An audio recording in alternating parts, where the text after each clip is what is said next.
The stink was unbearable. It wasn't the smell of a dead animal or manure from the cows, or even the rotten corn left to dry in the sun. No, this was worse. It was the thick, awful, nose-burning stink of raw sewage. Human waste and farm drainage mixed together in a deep trench lined with sharp branches and hidden under dry leaves. And now there she was, Karen, screaming, flailing, covered in muck up to her neck. Her wide-brimmed hat had flown off. Her hands were clawing at the sides of the trench, slipping again and again. The black man who owned the farm stood just a few feet away, arms crossed. He didn't smile. He didn't laugh. He just looked down at her, calm as anything, like he had been expecting this very moment. "Thought you could keep stealing, huh?" he said, his voice deep, slow, and full of something Karen couldn't quite place. Was it anger? Disgust? Or maybe just the satisfaction of justice finally served? Karen screamed again, "Help me. This is disgusting. You've gone mad. You can't do this." But the man didn't move. She had no idea he'd known all along, that he'd been watching, that every single time she crept onto his land and stuffed her arms with corn, tomatoes, even eggs from the chicken coop, he had been counting.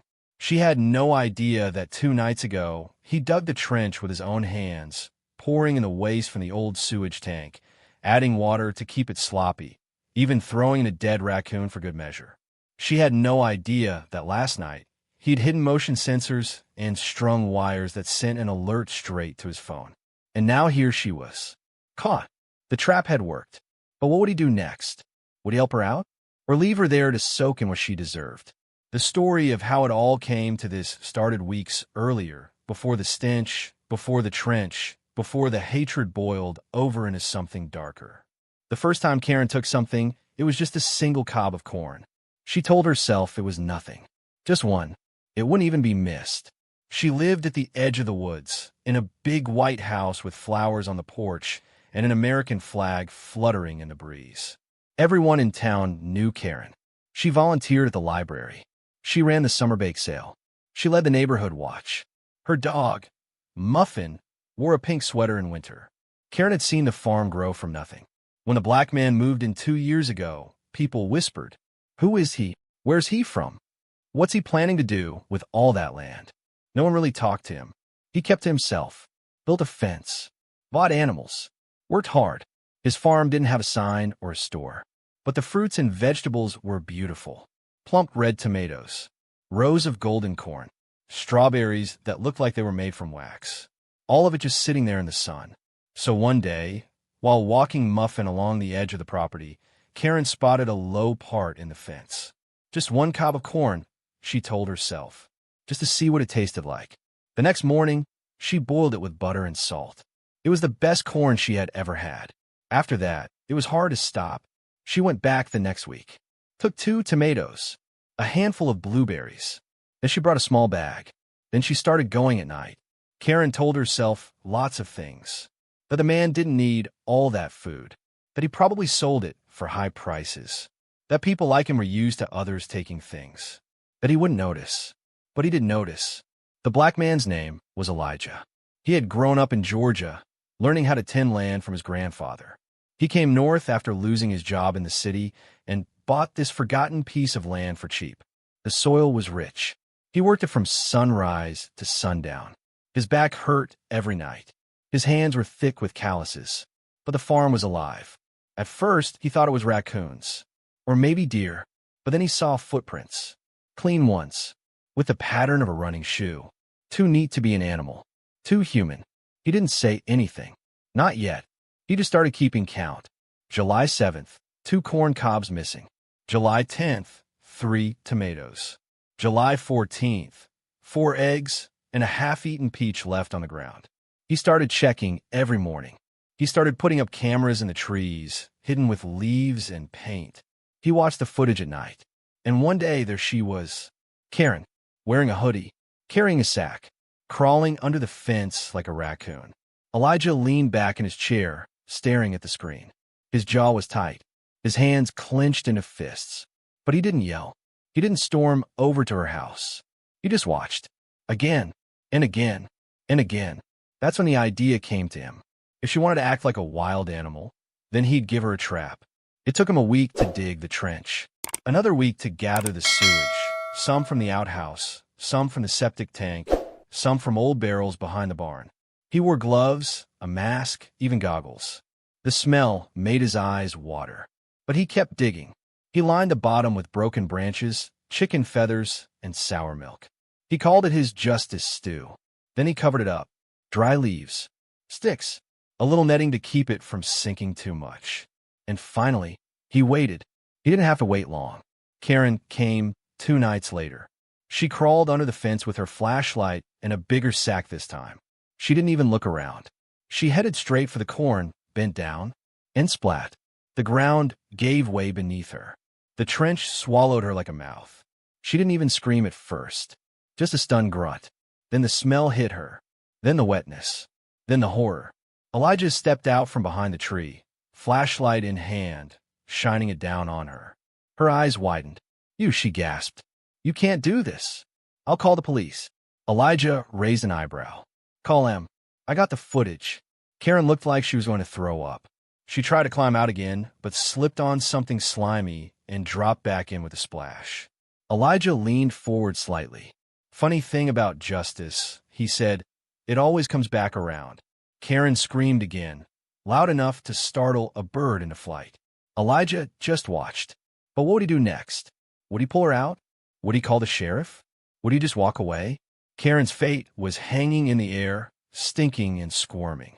And that's where it all began, weeks before, with a single cob of corn and a bad idea. Karen sat in the trench, arms trembling, chest heaving, eyes wide with rage and fear.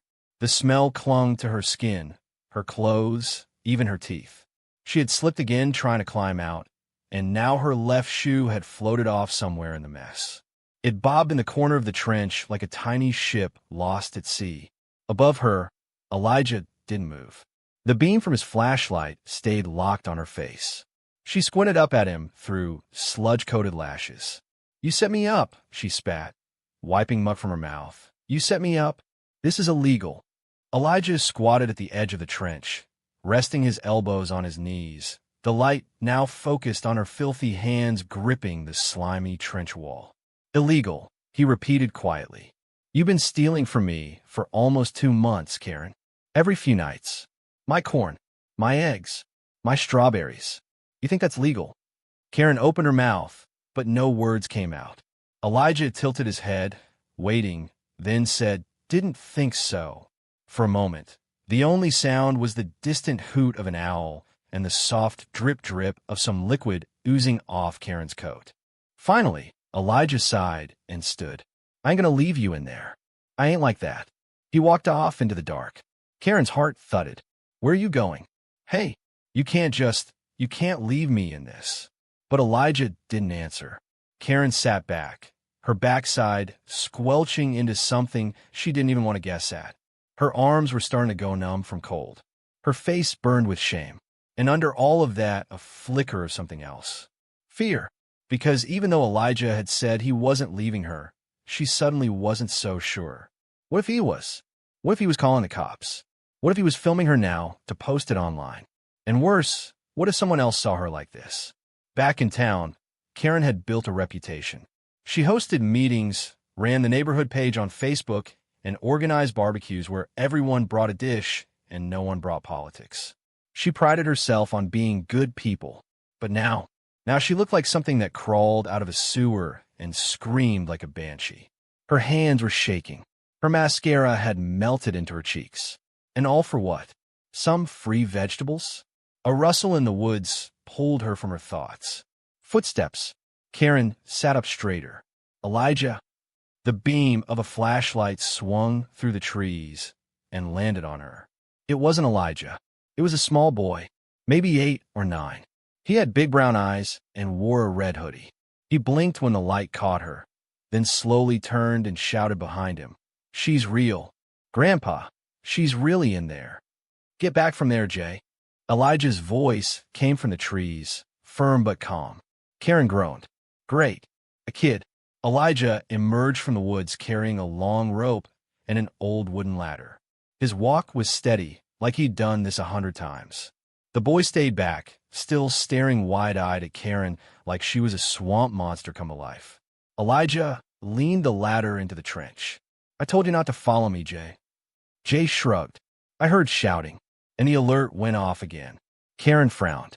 "Wait, you train a kid to catch thieves." Elijah didn't answer her. He held the rope up. "You can climb up with this or use the ladder. But you better not slip again, because I ain't pulling you out by hand." Karen looked at the ladder, then at him. "You want me to climb out on my own?" Elijah's eyes narrowed. "You climbed in just fine." She gritted her teeth and dragged herself toward the ladder. Her hand slipped once, then again. Each time, Elijah said nothing. Jay just stood back, holding the flashlight steady like it was all a normal night on the farm. Finally, after much effort, Karen got one knee on the bottom rung, then another, and began to climb. Every inch up felt like pulling her body through glue. Her clothes stuck to the wood. Her breath came in ragged bursts. When she reached the top, she collapsed on the grass, gagging, tears running down her cheeks. Elijah tossed her a tarp. "You ain't getting in my truck like that." Karen didn't move. Her whole body ached, and the smell, oh, the smell. It had sunk into her skin. She could feel in her hair. "What do you want from me?" she asked, voice hoarse. Elijah crouched next to her. "Nothing." She looked up, confused. "Then why go through all this? Why not just call the police?" He met her gaze, calm but steady. "'Cause police only scare people for a moment. But shame? That sticks longer. Makes people remember." Karen looked away. He stood up and nodded toward the road. "You can walk home or wrap yourself in that tarp and sit in the back. I'm talking you as far as the main road. After that, you're on your own." Karen didn't speak, just grabbed the tarp with shaking hands. Jay turned to follow Elijah, whispering, "She smells like poop and fish sticks." "Jay," Elijah warned. The walk to the truck was silent except for the squish of Karen's feet and the distant chirp of crickets. They rode in silence too, Karen in the bed of the truck, Elijah behind the wheel, his face stone still. When he stopped near the edge of the road, she climbed out and stood there, not saying thank you, not looking back. He rolled down the window and said quietly, "Don't come back." Karen didn't answer. She turned and walked into the night. But even as the truck's taillights disappeared behind her, one thought clung to her mind louder than the smell clinging to her skin. She had been caught, humiliated, and everyone might know soon. But deep down, beneath the shock, beneath the shame, another darker feeling twisted in her chest. It wasn't over, not by a long shot, and Elijah had no idea what kind of mess he had just stepped into. Karen didn't sleep that night. She sat on the floor of her shower, scrubbing herself over and over again until her skin turned red and raw. The stench had sunk so deep into her pores, she could still smell it no matter how much soap she used. Her fingernails were stained, and her hair, her beautiful, blonde, curled every morning hair, hung limp and sour. At one point, she screamed, not because she was hurt, but because the silence was louder than anything else. The silence of humiliation. The silence of knowing she had been beaten, outsmarted by that quiet man with the calloused hands and calm eyes. Elijah. She'd never even said his name before, but now she couldn't stop thinking it. Elijah, Elijah, Elijah. She hated how it sounded, hated how he'd looked at her without fear, without even anger, just knowing, like he could see straight through her. By morning, she'd burned the clothes she was wearing that night in the backyard fire pit. She didn't care about the smoke or the smell or what the neighbors might think. Let them wonder. Let them whisper. She'd tell them it was a skunk or a pipe burst or whatever excuse she needed. Because the one thing she couldn't let happen was the truth getting out. She stood in front of her mirror, wrapped in a towel, staring at her face. She looked like a ghost of herself. But ghosts had a way of coming back. So would she. 2 miles down the road, Elijah sat at his kitchen table sipping coffee, eyes on the camera footage playing back on his old laptop. There was again, her silhouette in the night, her crawling under the fence, her walking through his crops like she owned the place. Then the moment, the snap, the fall, the splash. He didn't smile. He didn't laugh. He just exhaled slowly and clicked the file to save it. Jay was in the living room, playing with his toy tractor. Every now and then, he looked up at his grandfather, curious. "Is she going to come back?" he asked. Elijah didn't answer at first. He kept watching the screen, then finally said, "People don't always learn the first time." Jay nodded like he understood, though he wasn't sure. "What if she tells the sheriff?" the boy asked. Elijah leaned back in his chair and looked out the window. The fields were quiet. The sky was pale with morning mist. "She could," he said, "but I got proof. And she knows it." Jay's eyes flicked toward the laptop. "You gonna tell anybody?" Elijah shook his head. "Ain't about that." "Then what is it about?" the boy asked. Elijah paused. "It's about someone thinking they could take and never face the dirt they're walking on." Jay blinked. He didn't quite understand, but he knew not to ask again. Elijah reached over and ruffled his hair gently. "Go get ready. We got strawberries to pick today." As the boy ran off, Elijah turned back to the window. He could feel it, like a change in the air. Karen wasn't done, but neither was he. 3 days later, Karen appeared at the town's weekend farmers market. Hair done, makeup perfect, a floral dress with a matching purse. She walked past the booths like nothing had happened, waved at people, made small talk, even bought a jar of local honey and handed out flyers for the upcoming community yard sale. But behind her bright smile, she was watching, waiting, and taking notes. Elijah was there too. His booth was small, tucked in the corner.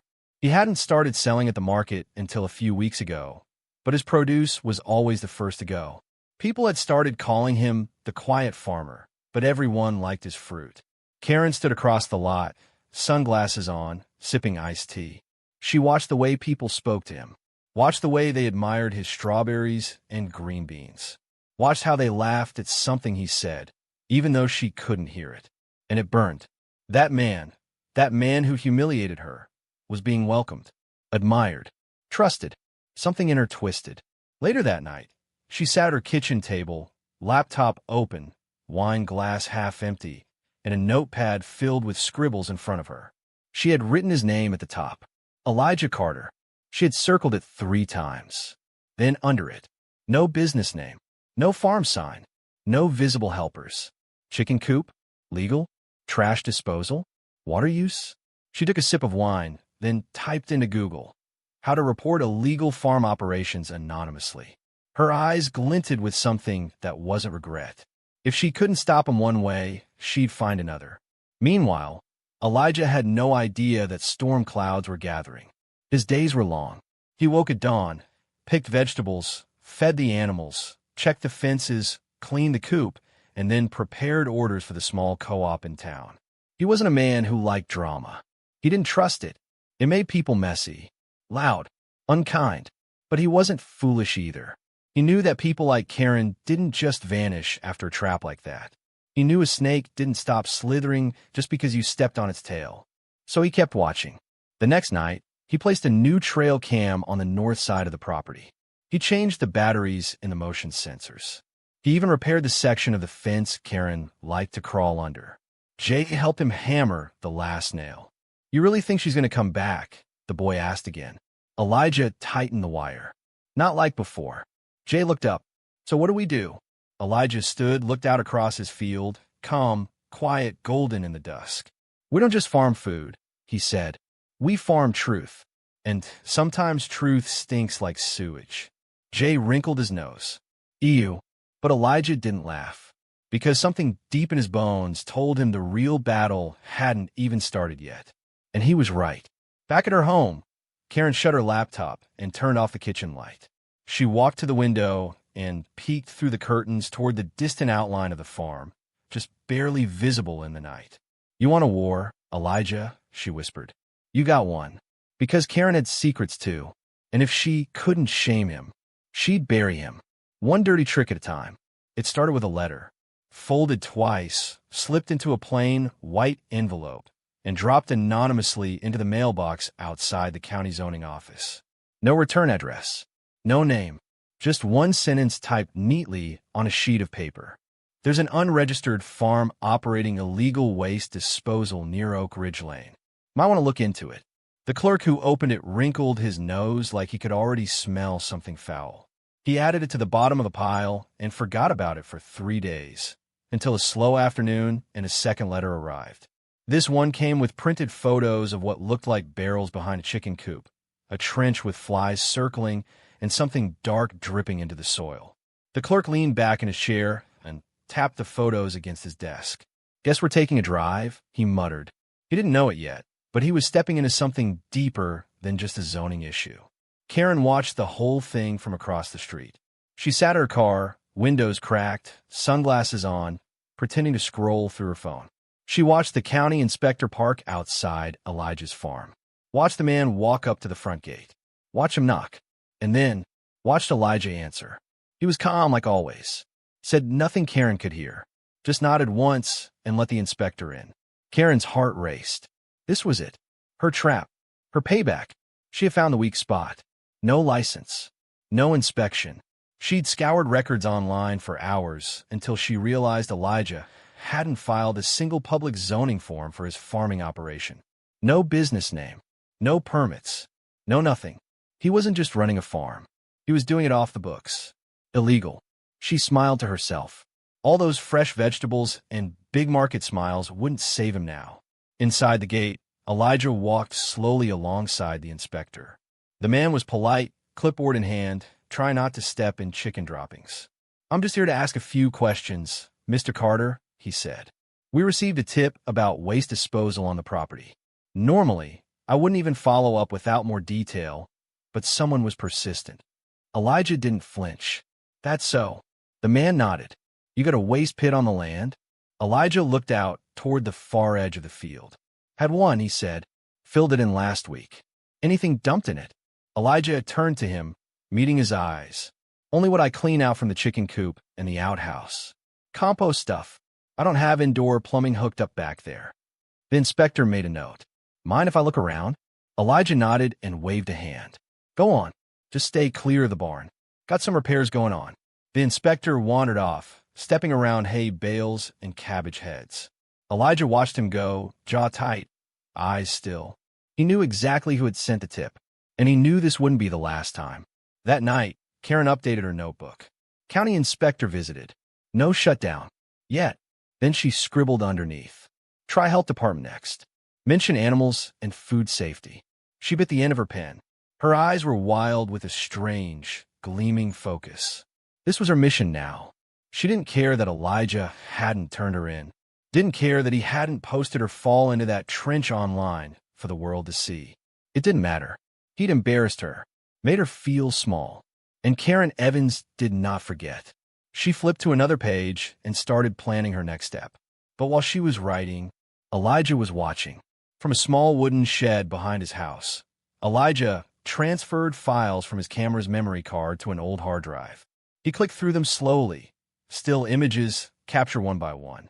And there she was, Karen, 2 nights ago, standing just beyond his gate, holding something in her hand. He zoomed in. A camera. So she'd been back. Not to steal, this time, but to gather ammo. Elijah rubbed a hand across his beard. He didn't like where this was heading. It wasn't just vegetables anymore. This was war. But not the kind with guns or fists. This was the kind fought with lies. With letters. With whispers in offices and fingers on phones. And Elijah had lived long enough to know. You don't win a war like that by sitting still. You win it by being smarter. By being faster. By staying one step ahead. He clicked open a folder, marked Karen, and dragged the new photos in. Then he picked up his phone and made a call. A voice answered on the other end. An older woman, warm and sharp like morning coffee. "Miss Birdie," Elijah said. "You finally calling me back?" She chuckled. "I was starting to think you forgot your Sunday greens order." "Something's come up," Elijah said quietly. "Might need your help." There was a pause. "What kind of help?"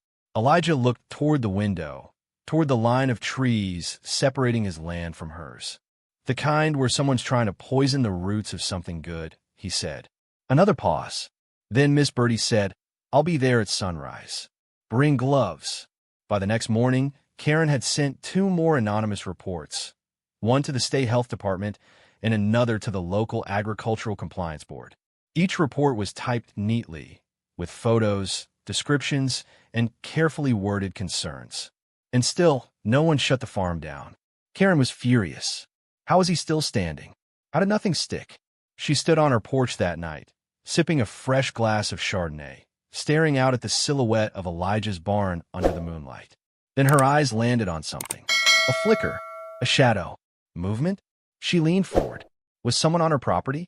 She stepped down off the porch, barefoot in the grass, heart racing. She crept along the side of her house, squinting into the dark. But there was nothing, just crickets and wind. Still, something fell off. She turned back toward the door, when suddenly her foot struck something soft. She looked down and screamed. There in the grass was her pink gardening glove, soaked in what looked like old sewage. And stuffed inside it, a single corn cob. Perfect, unbitten, fresh from Elijah's field, but not stolen. Planted. Karen's mouth went dry. She dropped the glove and stumbled back inside, heart thudding like a drum in her chest. He knew where she lived. He'd been here. She thought she was the hunter, but now she realized the trap had only just begun, and Elijah Carter wasn't done with her yet. Karen locked every door in her house. Then she checked them again, and again. The pink gardening glove still sat in the front yard where she dropped it, the corn cob lying just beside it like a warning. She couldn't bring herself to pick it up. Not yet. Not when her hands were shaking like this. Inside, the house felt suddenly too quiet. The walls too thin. The windows too open. She pulled the curtains shut. He'd been here. He had been here. She paced the living room barefoot, her wine glass forgotten on the kitchen counter. The television was on, but the sound was muted. The flickering blue light cast shadows across her white walls, shadows that moved every time she turned her head.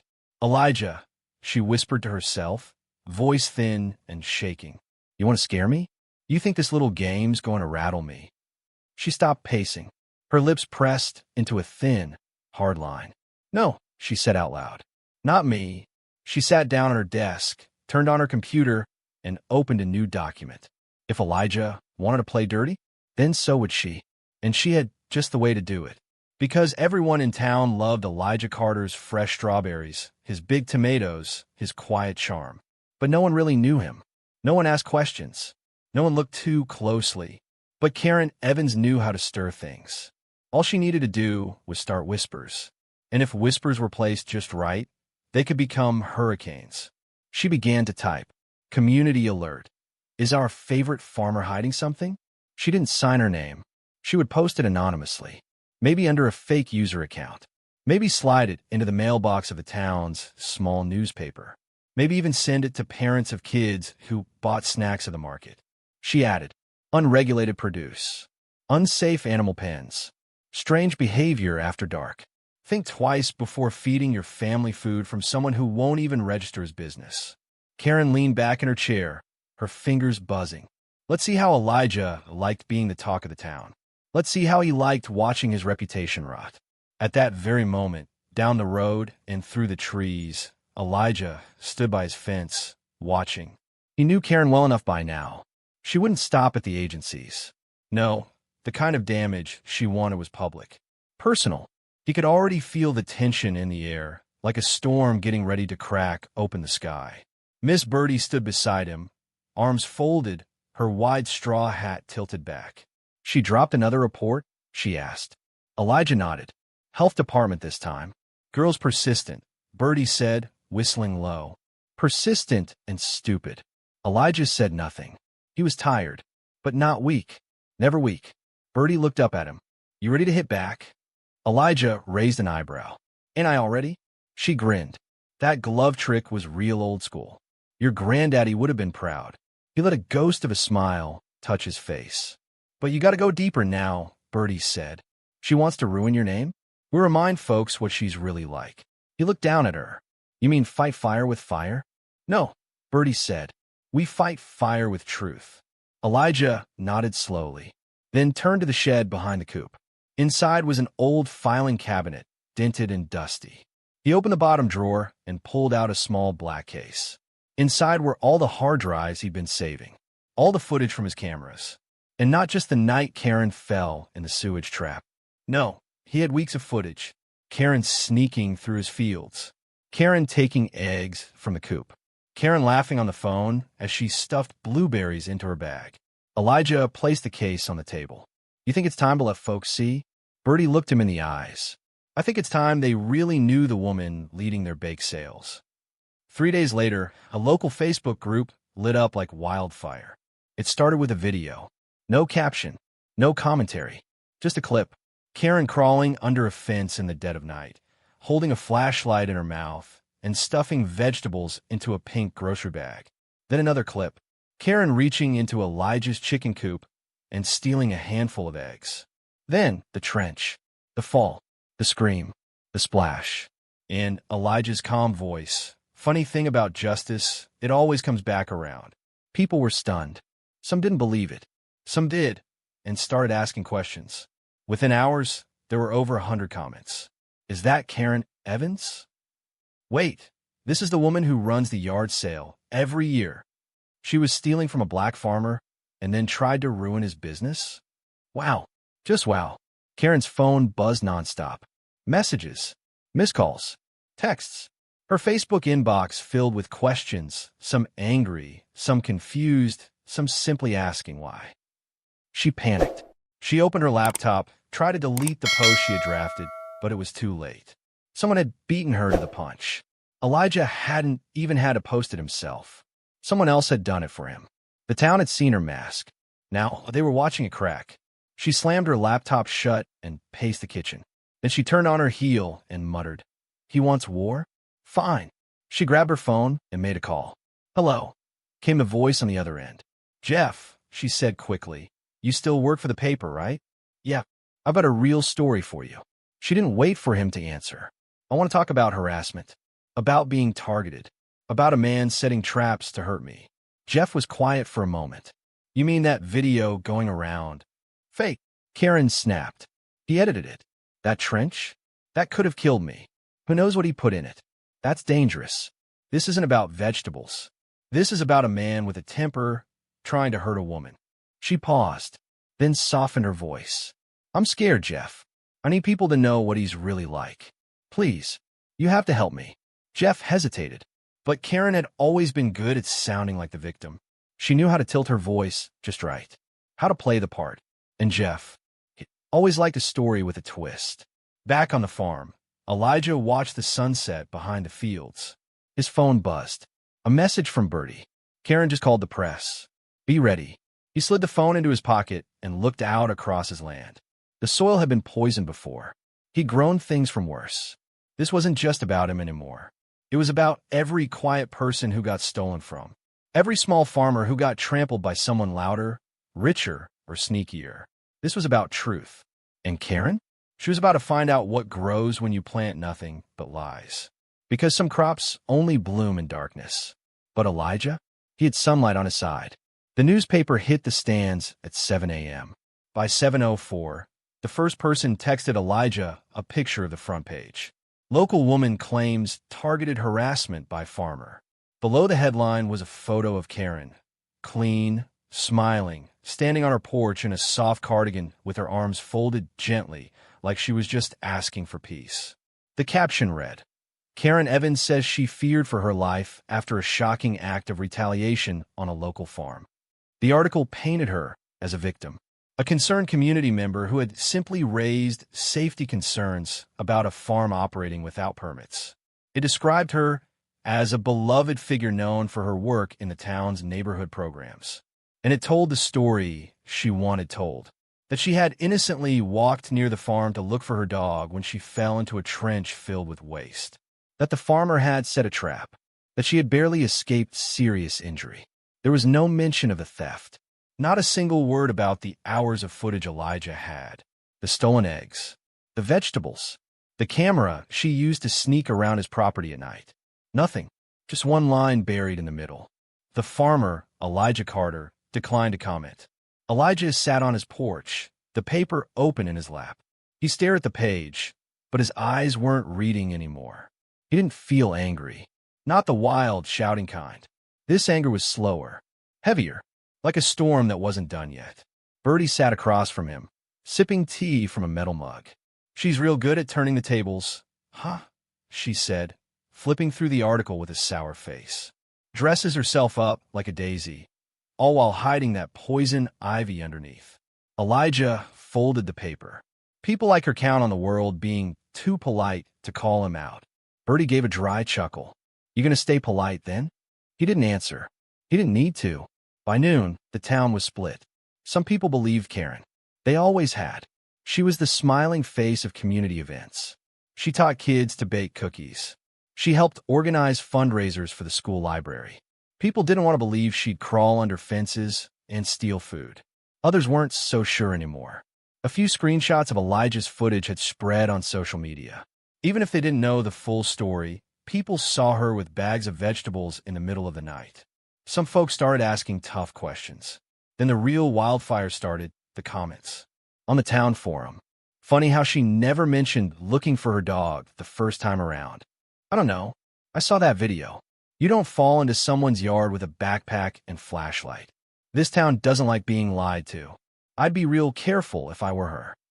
Karen read them all. She stayed up late into the night, her face pale, her mouth set in a hard, bitter line. This is defamation, she hissed to herself. He's weaponizing the public. Muffin, her dog, sat quietly beside her on the floor, ears twitching with every keystroke. She clicked over to her inbox. New messages flooded in. Some angry, some supportive, some asking questions she couldn't answer. She closed the laptop and pushed it aside. Her hands were sweating. She picked up her phone and scrolled through her contacts, then stopped on one name. Councilman Blake Rowley. He owed her a favor. 3 years ago, she helped cover up an incident involving his son and a mailbox fire. Nothing serious. No police. Just a few calls and one missing complaint form. She pressed call. He answered after the third ring. Karen. He sounded surprised. It's been a while. Blake, I need to sit down with the mayor, she said, her voice steady. There's something going on at that farm, and it's bigger than me. Health violations. Waste traps. Threats. It's dangerous. Karen, you owe me, she cut in, sharp and cold. I don't need the mayor to believe me. I just need her to listen. There was a long pause. Then Blake sighed. Fine, I'll make the call. That evening, Elijah stood outside his barn, rolling hay bales into the stall. Jay ran across the field with a basket of carrots, his laughter carrying on the wind. The farm was peaceful, but Elijah's eyes were on the road. He saw the Blacktown car before it even reached his gate. It pulled up slowly, sleek, official. The door opened, and out stepped Mayor Lucinda Gray. Her heels sank slightly in the dirt. Her face was unreadable, tight-lipped, and still. She was flanked by 2 aides, both holding clipboards. Elijah dusted off his hands and walked toward the gate. Afternoon, he said. Mr. Carter, the mayor said with a curt nod. May I have a word? Course. They walked toward the shade under a large pecan tree. The mayor's aides hung back, just close enough to hear. There's been concern, Lucinda said, folding her arms, about conditions on your farm, and an alleged incident involving a trench, a community member, and possible injuries. You mean Karen? Elijah said. Lucinda raised her eyebrows.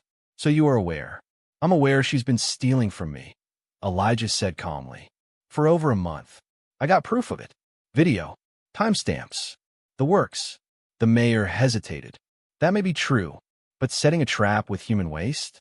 That's where the town starts asking questions. Elijah tilted his head. No one asked questions when she crawled under my fence with a flashlight and a backpack. No one knocked on my door when she took eggs, fruit, and tore up my rows.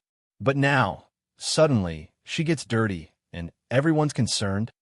Lucinda looked down at the dust on her shoes. Elijah, she said quietly, this town isn't good with tension. You know that. People get nervous when things start to divide. I didn't divide it, he said. She did. She looked up. Can you take the footage down? Just until things calm down. He didn't answer. The silence stretched. Then he said, You ever been stolen from, Mayor? Lucinda didn't speak. I have, Elijah said, voice steady. All my life. Sometimes it's money. Sometimes it's land. Sometimes it's your reputation. And folks always tell you the same thing. Let it go. Don't make trouble. Be the bigger person. But what they mean is, keep quiet. He looked her in the eyes. I ain't keeping quiet no more. Lucinda nodded slowly. Then I guess we'll see where this goes. She turned and walked back to her car. The aides followed, scribbling notes. The engine hummed, then faded into the distance. Elijah stood under the tree, hands in his pockets, watching dust settle behind tires. Bertie walked up behind him, her scarf blowing in the wind. "Well," she asked. He didn't look at her. "They're trying to scare me quiet." Bertie snorted. "Good luck with that." Karen poured herself a drink that night, staring out her window toward the dark edge of the woods where Elijah's farm began. She had the mayor's ear. She had the press on standby. She had allies. But her hands were shaking, because deep down, something was beginning to dawn on her, something she didn't want to admit. She had poked a man she thought was quiet, thought was soft, thought would hide. But Elijah Carter wasn't hiding. And if she didn't end this soon, she might be the one exposed next. Because she hadn't told anyone about the worst things she'd done. Not yet. And if he knew, she was finished. The storm finally came, real this time. Lightning flashed above the trees. Thunder rolled across the valley like a drumbeat from the sky itself. Rain pounded the earth in thick, angry sheets, turning gravel roads to mud and bending tree branches under its force. Karen Evans sat in the back of her living room. The lights dimmed, the curtains pulled tight. She hadn't posted anything in 2 days. Hadn't shown her face at the market. She told her neighbors she had the flu. Told the prayer group she needed time for reflection. But really, she was watching. Waiting. Because any day now, Elijah was going to retaliate. He hadn't responded to the newspaper. Hadn't released a statement. Hadn't even made a single post on social media since the video leak. Which terrified her more than if he had. Because silence from a man like Elijah wasn't surrender. It was strategy. And Karen was running out of moves. The only card she had left was her secret. The one thing she'd done before the thefts even started. The thing she thought she buried so deep that no one would ever find it. But Elijah was digging. And if he found it, if he really knew, everything would come crashing down. She reached for her wine, but stopped halfway. No, not tonight. She needed her mind sharp, not dulled by liquid courage. She pulled open a desk drawer and lifted out a locked tin box. She slid the key from around her neck, opened it, and pulled out the only physical copy of the permit request she'd filed a year ago, under a fake name, with the intention of buying the land Elijah now owned. She'd try to get that farm before he ever stepped foot in town. She wanted it for her own organic retreat idea, a getaway space, a boutique garden for tourists. But the county had declined her offer after Elijah made his bid. His paperwork was cleaner, his financing tighter, his proposal stronger. She'd smiled and congratulated him at the town meeting that day, even shook his hand. But the moment he turned around, she'd sworn she'd get it back. No one remembered that now. No one knew, except maybe Elijah. If he'd found the file, if he connected the dots. A knock shattered the silence. 3 slow, heavy thuds. Karen froze, breath caught in her throat. Rain slammed against the roof, thunder echoing just behind it. Another knock. She stepped to the door, heart pounding in her ears. She looked through the peephole. No one was there. Her breath came in shallow gasps. She slowly unlocked the door and opened it a crack. Nothing. But just as she was about to close it, her eyes dropped to the porch floor. A box. Plain. Wooden. Tied with twine. She looked left and right. No sign of movement. With a trembling hand, she picked it up and brought it inside, setting it on the kitchen table. Her fingers hovered over the lid. Inside was a single photograph. A photo of her standing in front of the courthouse filing her old fake permit request, wearing sunglasses and a sun hat. Stamped at the bottom, March 14th, 2023, property application, rejected. Under it, a note, typed neatly on white paper. You wanted the land before you wanted the tomatoes. Now everyone will know. Karen backed away from the table like it had teeth. He knew. He knew everything. Across town, Elijah sat in a shed, the warm glow of the desk lamp lighting his workbench. Jay was asleep in the house. The animals had been fed. The rain had slowed to a whisper on the tin roof. In front of him were the rest of the photos. Public records. Old emails. Scans of the rejected permit with the name Sarah King, the alias Karen had used. But she wasn't smart enough to hide the paper trail. Her fake ID had used her own zip code. Her handwriting matched a form she'd signed for the bake sale 6 months earlier. She thought she could take whatever she wanted. Now she would learn what it felt like to be seen. Birdie stepped into the doorway, her raincoat dripping. "You dropped it off?" she asked. Elijah nodded. "She'll panic." "She already is," Elijah said. Birdie looked at him carefully. "You gonna go public with it?" Elijah didn't answer right away. He picked up the file folder and slid it into a drawer. "Not yet." "Why not?" He looked her in the eyes. "Because I want her to live with it first. Not just get exposed. Feel it.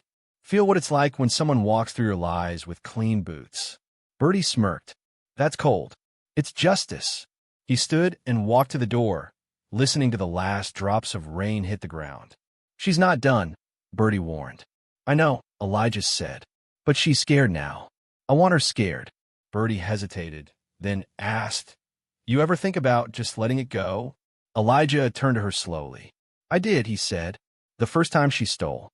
The second. Even the third." He stepped out into the night, rain running down his sleeves. "But this ain't about tomatoes anymore." Karen didn't sleep.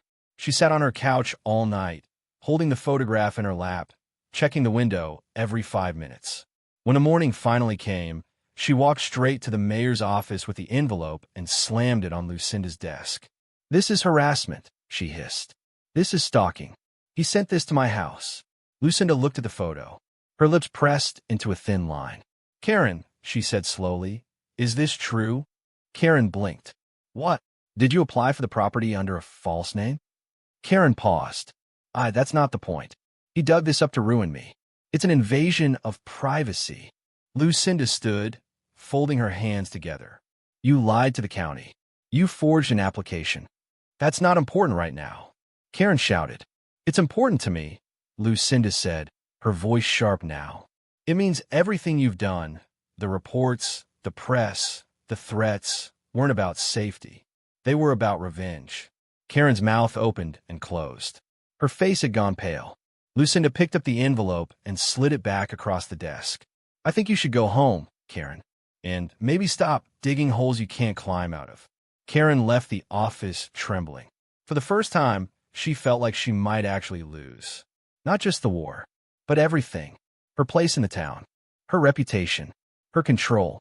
And deep down, beneath all the panic and anger, a thought whispered, "You shouldn't have gone back for that corn." But it was too late now. The truth was blooming, and the roots were wrapped around her neck. Karen stayed in bed the next 2 days. She didn't open the curtains. She didn't check the mailbox. Her phone lay face down on the kitchen counter, vibrating every few hours with messages she had no intention of reading. Outside, the town was moving on without her. Inside, her world was caving in. The mayor had stopped returning her calls. The neighborhood committee had quietly removed her name from the summer event calendar. Even Blake Rowley, the councilman who owed her, sent her a curt text, "Don't contact me again." She was becoming toxic, and not because of the trench, not because of the smell, because of the truth, the kind that sticks to your skin and doesn't wash off. She paced her hallway in silence, barefoot on hardwood, the house too clean, too quiet. Muffin lay curled on the rug, her eyes following Karen's steps nervously. Karen picked up her phone eventually and stared at the screen. Then, finally, she did something she hadn't done since this all started. She typed Elijah's number. She hadn't called him since the very beginning, before the reports, before the trench, before the trap. Back when she had first heard someone bought the land she thought was hers, and she had forced a neighbor to give her his number under the pretense of welcoming the newcomer. Back then, she'd wanted to be first, wanted to play nice so she could still get what she wanted quietly. Now, her hands trembled as she tapped the call button. It rang once, twice, 3 times. Then, click, Elijah's voice came on, calm and low. "You don't get to call me." She opened her mouth, but he kept going. "You lost the right to speak to me when you crawled through my fence and lied to everyone who'd listen. Now you want a conversation?" "I don't." Karen's lips quivered. I just wanted to say it's gone too far." "You started too far," Elijah said. "I just caught up." The line went dead. Karen stood there with the silence screaming in her ears. She wanted to scream back, wanted to throw something, but instead, she just dropped the phone and sank to the floor. She had never been on this side of things before. The powerless side, the small side, and it was killing her. At the farm, Elijah stood in the barn doorway, phone still in his hand. Jay ran across the field, his arms out like airplane wings, the sun warm on his face. Bertie was stacking crates of sweet potatoes near the shed. "She call you?" she asked, not looking up. Elijah said. Bertie grinned. "Told you she would." "She's unraveling," he said, pocketing the phone.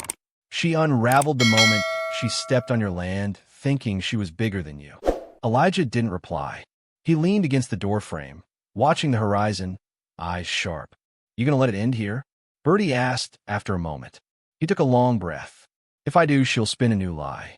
If I push harder, folks will say I'm cruel." Bertie stopped stacking. "Truth is, no matter what you do, they'll pick a side. Some will pick her, no matter what she done. Some will pick you, no matter what she didn't." He turned to her. "So what would you do?" She smiled slow and wide. "I'd let her bury herself." He frowned. "She's already dug the hole." "Then give her the shovel," Bertie said, "and let her swing." That night, Elijah sat at his desk with a folder in front of him. He opened it slowly. Inside were the files. The full video recordings. Clear, unedited. Timestamps. Audio. Karen muttering to herself as she crept through rows of corn. Karen laughing on the phone while holding stolen eggs. Karen using her real voice in the same trench, where she later claimed to be ambushed. And something else. A voice memo. It was faint. She hadn't known his field recorder had picked it up. But it was there. Karen, standing on the edge of the field one night before the thefts began, whispering into her phone. "I'll get that land back one way or another. I don't care if I have to make him out to be a public health crisis. He doesn't deserve it." Elijah stared at the player. He hit play again. The words echoed through the small room like thunder. He copied the file onto a new drive, slid it into a padded envelope, and sealed it shut. The next morning, he dropped it off at the town paper with no name, no note, just the truth wrapped in brown paper and silence. Karen heard about the story break before the paper even reached her porch.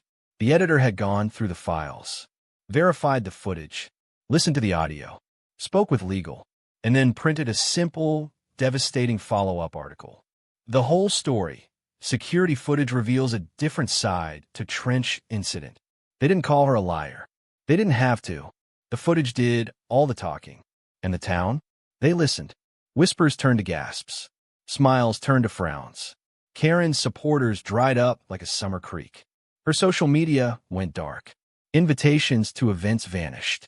People looked the other way when she walked past. She became a ghost in her own hometown, a shadow of the woman who once ran the bake sale and rang the church bell. Elijah didn't celebrate. He didn't gloat. He just walked his fields that afternoon, the sun warm on his back, the soil soft under his boots.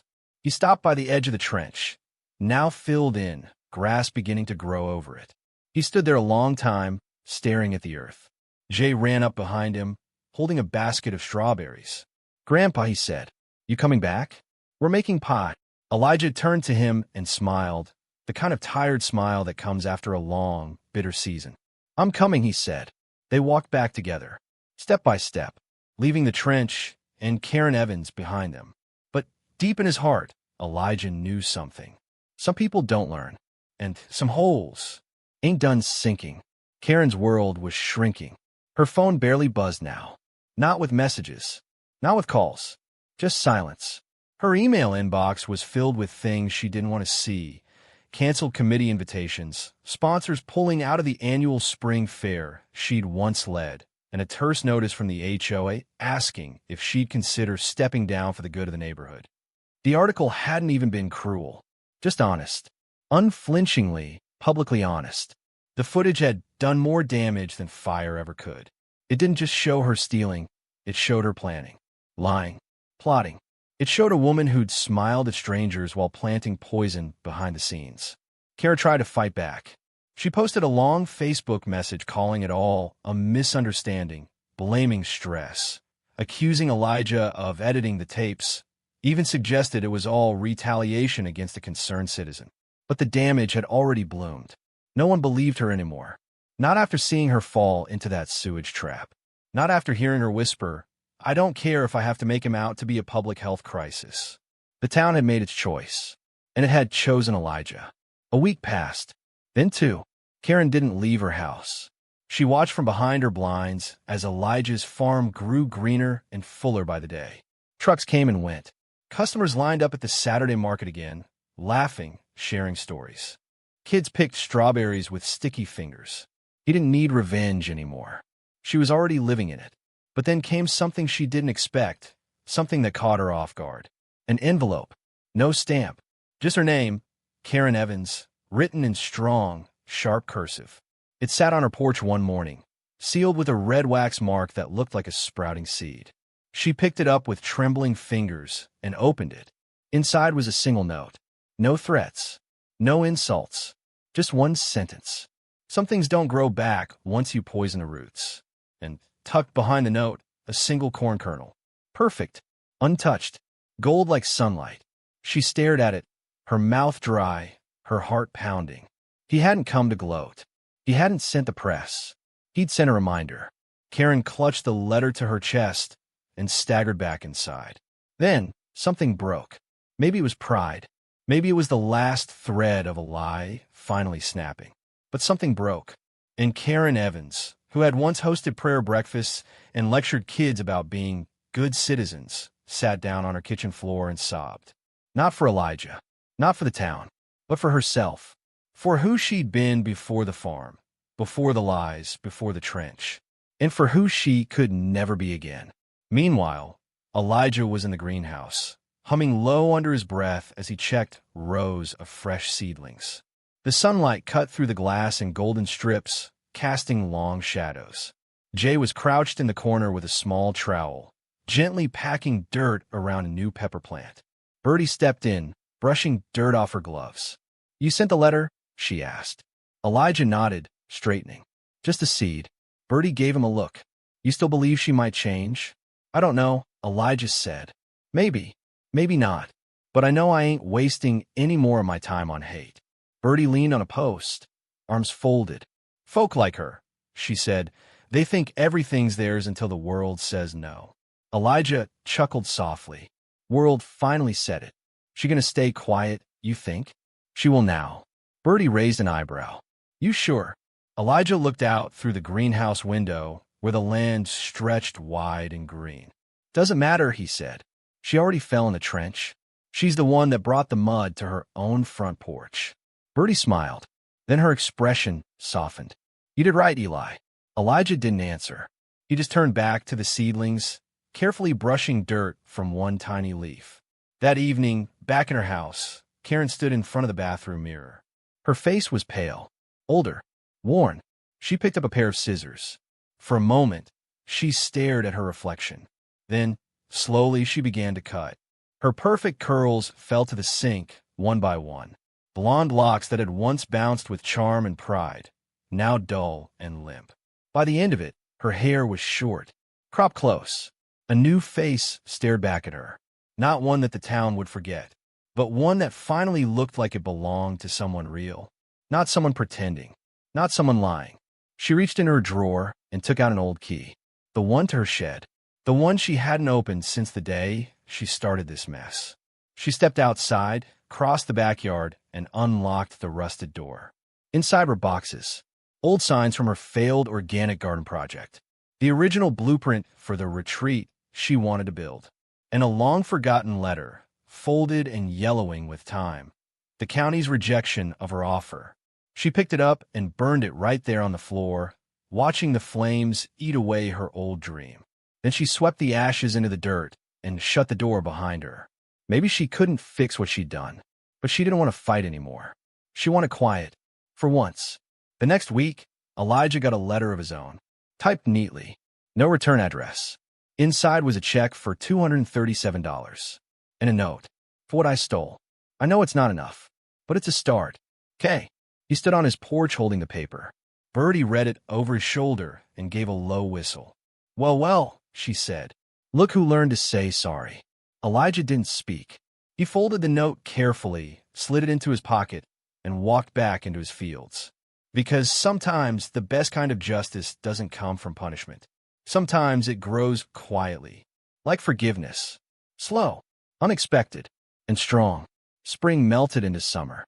The days were longer now, hotter too. The fields danced with color. Deep green collared rows, tomatoes like red lanterns, strawberries bursting under sun-kissed leaves. Elijah's farm, once the quiet corner of Oak Ridge Lane, was now the beating heart of the valley. Each Saturday, people came with empty baskets and left with full hearts. They brought their children, their smiles, and slowly, they brought their apologies too. Not everyone had believed Elijah at first. Some had whispered, some had doubted. But the truth has a way of rooting itself deep. And now, people knew who he was. Not just the farmer, not just the man with quiet eyes and strong hands, but the man who'd stood his ground without ever raising a fist. Elijah Carter had become something bigger than his field. He'd become a name, they said with respect. On the far side of town, Karen Evans walked into the church hall with a cardboard box in her arms. She wore jeans and a plain gray shirt. No makeup, no curls. Her hair was still short, clipped close like she couldn't decide whether it was penance or punishment. The heels were gone. So was the purse. She moved quieter now. No more commanding a room, just entering it. She set the box down by the donation table and turned to leave, but someone called her name. Karen. She paused. It was Mrs. Hendricks, the pastor's wife. Sweet woman. Too kind for her own good sometimes. Karen turned slowly. Yes. Mrs. Hendricks smiled. You're here for the food drive? Karen nodded once. Mrs. Hendricks looked at her for a long moment, then simply said, There's coffee in the back. If you want to sit a spell. Karen blinked. Something tightened in her throat. I'll just leave these for now. She turned to go, but paused at the door. The note inside the box was short. For the people I forgot about. I'm sorry. No one had to know it came from her. But maybe one day it would matter. Maybe it already did. That same week, Elijah finished building the new section of the fence. Jay stood next to him, arms crossed like he was inspecting it for flaws. You think she's really done? The boy asked. Elijah didn't look up. Who? Jay grinned. The corn thief. Elijah let out a low chuckle and gave the last board a tap with his hammer. She was done the moment she realized stealing wasn't what broke her. It was the truth. Jay tilted his head. That's deep. Elijah smiled. You're getting taller. You need deeper thoughts. Jay squinted. I just meant 'cause you said it all serious. They both laughed. The breeze was warm. The cicadas were humming. Somewhere behind them, Birdie was arguing with a rooster again, her voice sharp enough to cut steel. Elijah looked out across his land. The barn, the rows of crops, the neat lines, the wild ones. Peace, he thought, wasn't always quiet. Sometimes peace was knowing you didn't let darkness turn you mean. Sometimes peace was knowing you held your ground with dignity and still grew something good from it. That evening, Elijah stood at the edge of the field, holding a small paper bag. Inside were 4 strawberries, freshly picked. He looked toward the road. Karen was standing there, just on the other side of the gate. She didn't step onto the land, didn't speak, but she held up something in her hand, a small potted plant. It was basil, young, green, still tender. She held it like an offering. Elijah looked down at the strawberries, then back up. He didn't wave, but he nodded. Karen gave the faintest nod back, and then she turned and walked away, slow and steady. Elijah stepped back in his field, breathing deep. This time, there was no trench, no trap, no anger burning under his skin, just earth and sun and something new, something healing. Because sometimes, even when the ground's been poisoned, something good still grows. The days grew softer after that. Morning dew clung to the tips of Elijah's collard greens like pearls, and the sun no longer rose like a warning. It rose like a blessing. The farm, once scarred by suspicion and trespass, now hummed with quiet strength. Customers came not just to buy, but to talk, to thank him, to ask questions they never had before. Did you really let her walk away? They asked. She walked herself, Elijah would say, wiping dirt from his palms. I just stopped chasing. It was never about the corn, not really, or the eggs, or even the trench. It was about the respect, the thing most often taken from people like Elijah before anything else. Now, standing in his rows, hands in the soil, Elijah felt something stronger than revenge. He felt free. Jay had taken to naming the chickens. Not just names like Fluffy or scramble, but real names, presidential names. "This one's Madison," he said one afternoon, holding up a wide-eyed hen with spotted wings. "She pecks like she's running a country." Elijah chuckled. "If she ever lays a peace treaty, let me know." Birdie, sitting nearby shelling peas, cackled so hard she dropped half the bowl. Peace. It was in the air. And it wasn't just the farm that felt it. The town had changed, too. The same people who once nodded past Elijah at the market now stopped to shake his hand. Parents asked if Jay gave farm tours. The local librarian put up a display of black farmers through history, right next to a picture of Elijah holding a basket of kale. Change was slow, sometimes painful, but it was happening. And Karen? Karen had vanished from public view. Not completely, not dramatically. She didn't move away or fake her death or file a lawsuit. She just faded. She stopped showing up at events, stopped organizing, stopped controlling. Every now and then, Elijah would spot her from afar, walking muffin through a quiet street or leaving a box of canned goods at the church steps. She was still here, but smaller now, not in a weak way, in a quieter way. And sometimes that's all justice needs to be. One July morning, just after sunrise, a letter came in the mail. It was addressed simply to the farm. No return address. Elijah opened it slowly, expecting another flyer or some vague sales pitch. Instead, he found a card. Handwritten. "Elijah, you don't owe me anything. I know that. But I owe you something. More than I can repay. I broke something that didn't belong to me. Your trust.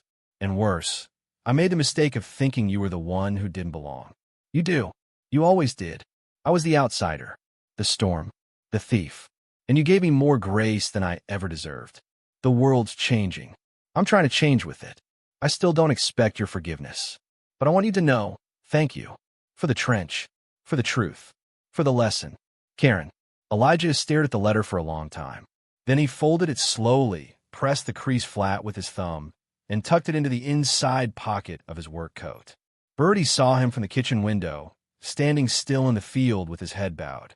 She didn't ask. She just poured 2 cups of coffee instead of 1. That afternoon, a new customer came to the stand. A young woman with dreadlocks and paint on her fingers. She smiled and pointed at the strawberries. "You grow all this yourself?" she asked. Elijah nodded. "Always wanted to start a garden," she said. "Just never knew where to begin." He leaned on the table. "You start with what's broken. Same as anything else." She smiled at that, picked out a pint of berries, and said, "You ever do workshops?" Elijah blinked. "No," he said. "Not yet." "Well," she said, handing him a $10 bill. "If you do, put me first on the list." He watched her walk away, the basket swinging in her hand like it carried something heavier than fruit. And maybe it did. Maybe it carried hope. Maybe it carried change. Later that week, Elijah walked to the far corner of his field, where the grass had grown over the filled trench. The earth was green now, soft, forgiving. He knelt down, planted a new seed. Not corn this time. Not revenge. Basil. The same kind Karen had once offered at the gate. The leaves would take time to grow, but he knew something now that he hadn't known before. That some roots, if tended right, can grow back stronger than ever. And that peace doesn't always come with applause. Sometimes it comes with quiet, with hands in the dirt, with sunlight on your neck, and with the sound of nothing but the breeze whispering. It's done. You made it through. Now grow. By the time autumn rolled in, Elijah's farm had transformed into a tapestry of color. The greens of the collards deepened, the pumpkins glowed orange like lanterns on the ground, and golden leaves skittered across the dirt paths like dancing notes on a quiet song. The air smelled like earth and spice, and every morning began with bird song and the creak of a gate that no longer needed a lock. Elijah stood on the porch of the old farmhouse, coffee in hand, watching Jay feed the chickens. The boy was taller now, at least by a few inches, and his laughter rang louder, more free. He'd found something here on this land, something more than chores and soil. He'd found a home. Birdie walked up behind Elijah, carrying a basket of apples. "Harvest Festival's going to be packed this year," she said. "You ready for that?" He smiled faintly. "As ready as I'll ever be." They'd been invited to set up the main produce stand in the town square. Something unthinkable just months earlier. The same people who once questioned his place now asked for his advice. The same ones who once ignored him now brought their children to his farm for tours and fresh-baked ham pies. Truth had done that. And Tom had stitched up wounds on both sides. Even Karen Evans. She showed up that morning, just after sunrise. No crowd, no camera. Just a small cardboard box in her arms and Muffin trotting beside her on a leash. She didn't go near the porch. She waited near the gate, her eyes down, her shadow long in the morning light. Jay spotted her first. He froze. Elijah saw the tension in his shoulders and walked over, gently taking the grain bucket from the boy's hands. "I'll finish up here," he said. "Go check the coop." Jay hesitated. "You sure?" Elijah nodded. "Go on." When he reached the gate, Karen was already speaking, quiet, rehearsed. "I'm not here to ask for anything. I made something. For your table. For the festival, if you want." She handed him the box. Inside was a pie. Pumpkin. Perfectly browned. Next to it, a jar of homemade spiced apple butter, tied with a brown ribbon. Elijah looked down at it. Then at her. Karen swallowed. "I know it doesn't fix anything, but maybe it can sit next to something that does." She looked older, yes, but also lighter. Worn, but finally washed clean. He didn't speak. Didn't need to. He stepped aside and opened the gate. Karen blinked. You want me to come in?" "Just the pie," Elijah said softly. "But I'll walk you back." And they did. Together. In silence. Not like enemies. Not like friends. Just two people who had seen what happened when pride ran wild, and what could grow when it finally fell still. That afternoon, Elijah placed the pie at the center of his harvest festival table. No label. No note. No one asked. But it was eaten clean before the sun went down. Across the square, Karen watched from a distance. She didn't speak. Didn't wave. Just stood with her hands in her coat pockets and Muffin by her side. When the last booth packed up and the lanterns were being taken down, she turned to leave. But she paused, and for the first time in a long while, she looked peaceful. Not forgiven by everyone, but forgiven by herself. And that was enough. In the final days of the season, Elijah walked the fields alone. He ran his fingers across the tops of the kale, watched the breeze lift the edge of the barn roof's new shingles, watched a hawk spiral high above his land. He thought about the trap, the trench, the theft, and all the ways it could have ended differently. But as his boots pressed into firm soil and the wind tugged gently at his coat, he realized something. The land had forgiven her. The earth had taken the worst she'd brought and still let something good grow. That was enough. And as he walked back toward the house, Jay's laughter trailing behind him, Elijah Carter, quiet farmer, silent fighter, black man with a backbone of iron and hands of gold, smiled. Because in the end, justice didn't come with sirens or shouting. It came with strawberries, with second chances, with a trench that didn't break him, but built something new. And it came with truth. Strong, rooted, and forever.